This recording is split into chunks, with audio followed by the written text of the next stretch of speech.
uh, generally seems to be a bit of a slowdown as well. Ashwini Agarwal is with us, founder and partner at Demeter Advisors. Ashwini, good morning. Good to have you with us here. Thanks for your time. You've been calling it a bit of a slowdown, at least for market prices, the rate of change for market prices to gain. I mean, you've been calling for caution and moderation there. So it's happening a little bit, although even as we speak, look at the market go, the Nifty, I mean, we're up 25 points, from down 25 to up 25, but a bit volatile as well. What are your thoughts now, Ashwini? Where are we at from the highs? The Nifty has lost about 7-8%.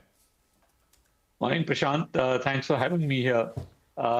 Yes, I've been kind of cautious for a little bit. So this correction obviously was something that I had been wanting to see for a long time, and I'm glad it's happened. Because, there were a lot of excesses in the market in terms of some sectors, defense, some of the PSUs, a couple of the, other names. And we've seen very steep corrections in those names, notwithstanding that the Nifty is down only 7 or 8%. So, where are we in the cycle, and how do we look at it? I think it might help to take cues from the September 21 to March 23 slowdown in the market, where the Nifty fell by about, I think, 16-17%, if I'm not mistaken, but individual stocks fell by 70-80%. So my sense is that given the amount of paper flow that we are seeing, given the slowdown in the overall economic activity and very muted consumer demand, especially in urban India, I think that we might be in for a significant time correction. Price correction may be more muted at the Nifty level from here, maybe another 3-4 percentage points, who knows? That's very difficult to call. But I think now time has come to kind of start deploying cash, especially where we believe that earnings growth is a little bit ahead of where the street expectations are. Again, just taking cues from September 23 to from September 21 to March 23, that was again a time where several stocks gave you spectacular returns, and there were others that were down 70-80%. So all you had to do was kind of put your head down, look for earnings, and that's where you made money. And that's what the market today is telling us as well. Ashwini, hi, good morning. Great to be talking to you again. But that's the question, right? So you said it's time to start deploying money where earnings will be a little better than expectations. But where is that space? When you look all around, consumers bleeding, banks have their own issues on asset quality or some regulatory overhang. You have some minor flashes of brilliance in IT somewhere here and there. But realistically, I mean, if you're looking at the next 6 to 8 months, where do you think the earnings safe haven is? So, Surabhi, there are a bunch of places. Okay, I'll take some names, and I'll also state my positions there where required. So HDFC Bank, for instance, I don't have any position there for the moment. But I think, the earnings commentary there clearly points to a bottoming out. Now, whether there is a lot of upside to it or not, we'll see. But I think, as a Nifty component, this is probably what will hold the Nifty up rather than bring the Nifty down. So, whatever you want to do with that name on a relative trade basis. In the pharmaceutical space, in the healthcare space, in the chemical space, I think there are several individual stories where a lot of the hard work done over the last 3 to 4 years is now going to pay off. And you will see earnings surprises there, because last 2-3 years, the earnings have been very volatile. I mean, we saw a phase of spectacular earnings driven by low raw material priced inventories, and the end market was very tight, which was a 21-22 narrative. And then we saw the 23-24 narrative, where you had expensive raw materials and overstocking at the end of consumers. So margins completely collapsed. I think now we are entering a phase which is normal. And in that normal, I think, in some places where, earnings estimates have got completely beaten down, you might see some positive surprises.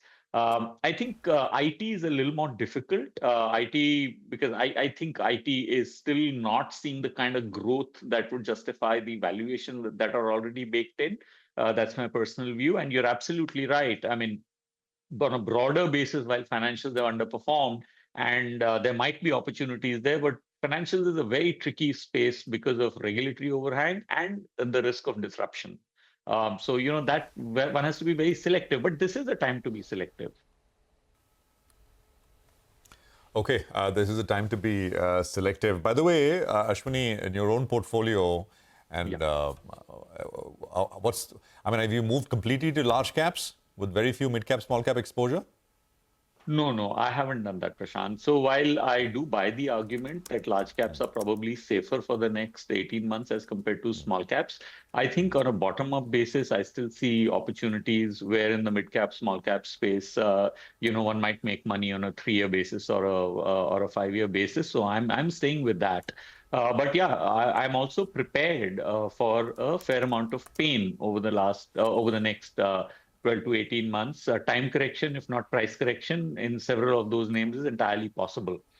So yes, on a broader basis, if people are risk averse, they should be more into large caps. But if you're willing to look out 3 years, then do I find stories where I can make a 20% type of an annualized return on a 3-year basis? I think absolutely. But will I see a 20% step down before I see that 100% gain over the next 3 years? I don't know. And that's something one has to be prepared for. Ashwini, where are you on the great consumer debate?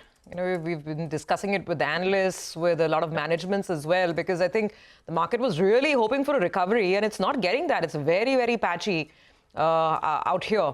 So would you buy anything right now? Yes, no, maybe, and what part of it? Surabhi, this has actually been a very tough one. I was hoping that rural economy will show a turnaround, which it seems to be doing.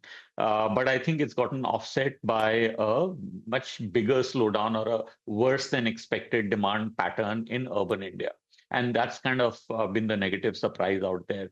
I also think that what's happened is that over the last 3-4 years, you first had a big flush of spending prompted by COVID savings. And the reason I say COVID savings was that people were at home, they weren't going to work, they were probably not buying clothes, they were not eating out, traveling, yada, yada, yada. So you had saved up money, and that kind of led to the first flush of spending. And now I think what has happened is inflation has caught up, especially in services, in healthcare, in education, in travel.